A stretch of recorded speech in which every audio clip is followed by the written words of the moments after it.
on the head, and then when Zillmer started to expect the collar tie, that's when he would lower for a shot. And not only that, when he would run him to the edge, if he couldn't finish the takedown, he'd dig up to an underhook and then run him out of bounds.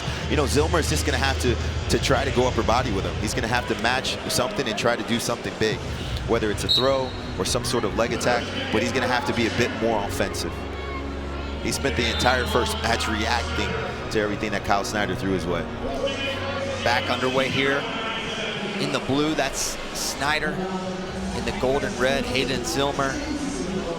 Snyder 1 win away from making another world team. There it is, the arm spin, and gonna get 2 right away. Great start here for Hayden Zillmer. And remember, Hayden Zillmer was a long-time Greco guy. He's got a good gut wrench. See if he can get anything going.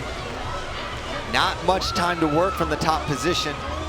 Well, that's what he's gonna need. He's gonna have to try something like that. Will he be able to replicate it? Unsure, but he's gonna have to try to figure out a way to put points on the board. Alleviate the pressure, send something in return to try to hold Snyder off. An arm spin, it's a move that you can see it can work one time in a match. How hard is it to replicate that multiple times? You've seen it, I've seen it against you, I've seen it against some great guys. It's good for one time. Is it difficult to replicate it more than once? Well, here's what it does. More so than scoring points, it takes this guy away from his underhook, right? So Snyder's trying to pressure him and dig to his underhook when he misses, and what that does is it alleviates and makes that guy a little more tentative. He's not going to dig that underhook so cavalier if he knows that it could potentially be an arm spin waiting for him on the other side of it. Pawn at that single leg is Hayden Zillmer, but maybe got a little overzealous looking for the step out, and now finds himself in the short offense of Kyle Snyder in the zone here. Snyder going to work to score. Let's see. Snyder's going to look to potentially lift and run him out of bounds. Zillmer kept his knees on the ground, so no points due to grounding. Back to center they go. 2-0 lead for Hayden Zillmer. Tight collar tie for Kyle Snyder. And the amount of the match between match 1 and 2 where Zillmer's head has been under the chest of Kyle Snyder, it's been approaching probably minutes, and that is a tough position to wrestle from. Yeah, his back's gonna be sore tomorrow. You know, and by design, Kyle is being relentless with his pace. Good quality pressure, Nice. and look at that roll head, snap right to the ankle pick. That's beautiful setup there. Looked like the 2015 low level he hit against Gadisov in the World Finals. Textbook vintage Snyder there on that low level shot. And just like that, Snyder into the lead, 2-2 by criteria.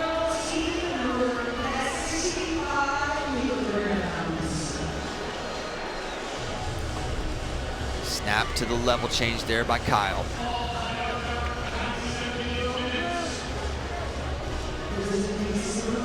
Ear to ear they go. Zillmer pressuring back in, does not want to give up a step out, but then he finds himself head underneath the chest to Snyder once more. Fights that head up to Zillmer. So we're coming up on 20 seconds to go. Shot from space by Kyle. And I like that. I like what he did there. Sometimes that's what you have to do, Christian, is you have to open a guy up with a shot. Sometimes a shot is the setup. You know, you get into a position where guys hanging out at home, he's got his elbows in, good posture, good position. You're not just going to be able to pull on his head to open him up. You got to let him know you mean business. Some of the fakes have to be followed up with a shot to keep this guy on his toes. 1 period in the books, 2-2. Snyder's lead by the slimmest of margins. You see a pair of actually 3 Olympic champions. Olympic champions. they got in some the good same wrestlers corner, and they're all bald. They're all bald. That's true. They have a lot in common. You know, it was a very controversial decision. Remember when Kyle Snyder decided to leave Ohio State and Columbus Absolutely. and go to State College, but he quoted, "I want to have the best training partners in the world." And how could you have better training partners than being coached and cornered by 2 Olympic gold medalists themselves at close to the same weight class? Nice low shot there by Kyle Snyder, in deep once more, trying to defend his Hayden Zillmer. Not in great position as he's got that ankle secured now. Working towards that finish is Kyle Snyder. Nothing yet. And there's going to be 2. Great job. And now trying to chop over for 2 more, and he's going to get it, Jordan. Cheap tilt. Yeah. That's a folk style movement right there. Look at that. Great job. He's got to make sure he gets his hips up. Snyder not known for his parterre offense necessarily, gets a lot of his points from neutral, but got to be promising to see him get a turn there on Hayden Zillmer.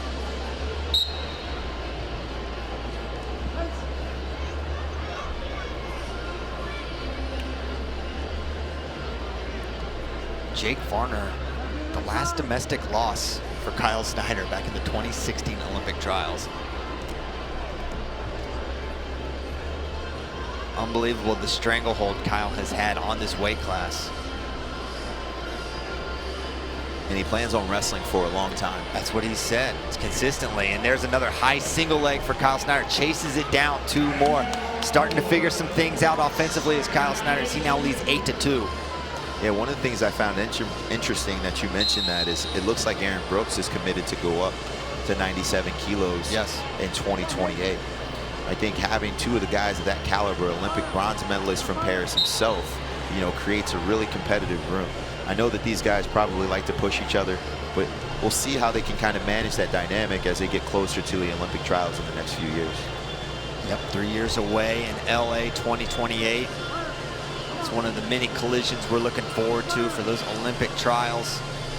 But right now, making the world team is the pinnacle for Team USA here. Final X, minute 23 to go. 8-2 lead here for Snyder. Zillmer entering desperation mode here, needing to make something big happen. There's a shot, well defended, chest under, or head under chest again for Hayden Zillmer. You know, I wonder, whoa, nice. That was beautiful. Nice post, high C, right to the body. Digs underhook. Now this whizzer seatbelt position as he drives towards the zone. I thought he might have gotten the feet up, but not enough. Zillmer was able to stay grounded and avoid giving up the point. 8-2 still, 51 to go. You know, and I wonder if Snyder's starting to transition to this upright style to really help him transition for his taller opponents. You know, some of the guys that he's wrestled over the last year or so have been a little bit taller. Oh, yeah. The Iranian and Tajizinov from Bahrain. Those guys are, you know, above 6 foot. They don't shoot often, but he's got to learn how to wrestle a bit taller opponents. Guys like Hayden Zillmer. He's done a great job so far today. Zillmer had him towards the zone, but great recovery.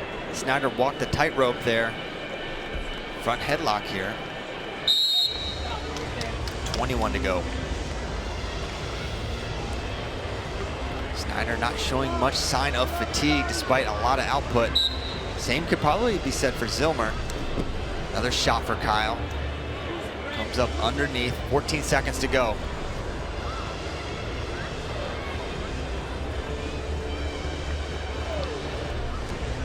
Five to go. And time will expire. 97 kilograms will once again be manned by this man, Kyle Snyder. It's going to be hard to beat. Looks good, physically intact. He looks mentally prepared and ready. Man, I'm excited to watch him wrestle in Croatia this year. You know, first time in over a decade that he didn't get on the medal at the Olympic Games in Paris. You know, he's feeling a little bit of vengeance and fury in his wrestling. Excited to see what he can do in September.